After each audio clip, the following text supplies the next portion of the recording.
We have been manufacturing load controllers for the last 24 years, and we make load controllers for both synchronous generators as well as induction generators. Our synchronous generator electronic load controllers range from 5 to about 200 kilowatts, and the induction generator controllers are ranging between 3 to about 30 kilowatts.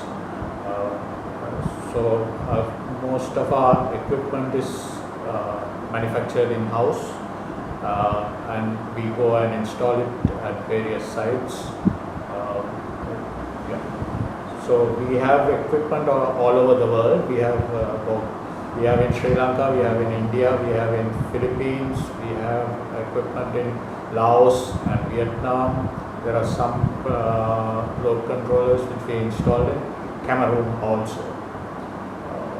So we provide training for local technicians to maintain the equipment we install, so that they can provide a backup service to the villagers. So our load controllers are fairly simple. There's no complicated, difficult to repair items in it. They come as modular in modular form, so that if the local agent maintains adequate stock of these items, they can easily change the items when there's a problem. Sometimes even the villagers can manage to maintain their own load controllers without without calling the agent. The electronic load controllers we manufacture for the synchronous generators are either you can operate it on standalone, or even the same thing can be used to connect your plant to the grid. Most of the larger plants over 30 kilowatts water turbines are connected to the grid, and our equipment has been installed with these plants. Because it has low maintenance, people prefer to use our controllers for their sites. Even villagers, they find it easy to maintain, and there are very few problems with the load controller itself. Some of the problems come up with the ballast load or generator, but very rarely do we have load controller problems. The load controller is based on it's an electronic load controller. Basically, we use analog electronics for most of it.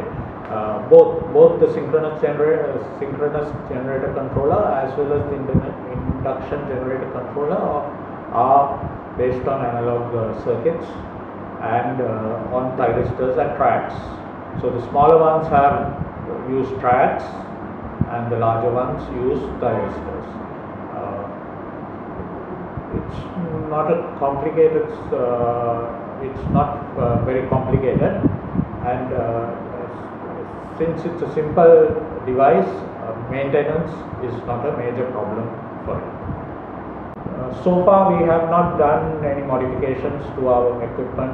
We have been using it for more than 20 years. We have not done any major modifications, maybe simple modifications according to what the customer requires. We have added them on. So some customers ask extra bits and pieces, so we add them on as and when required.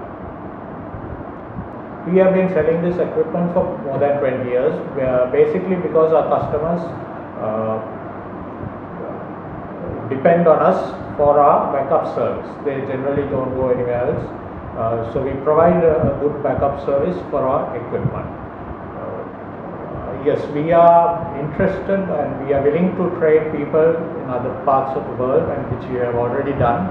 We have held training courses in Philippines, Nepal, Philippines and Vietnam, also in Laos, where where others can come and learn how to not only maintain the load controller but actually build the load controller from scratch, from components which are available in their countries. So we are willing to transfer that technology to whoever wants to get it. Our load controllers have quite a lot of metering equipment installed in their on their panel. So the operator is trained how to read those meters and interpret the figures on the meters and understand what is happening. So it is very easy for the operator to fault find just by looking at those meters and the equipment in the load controller.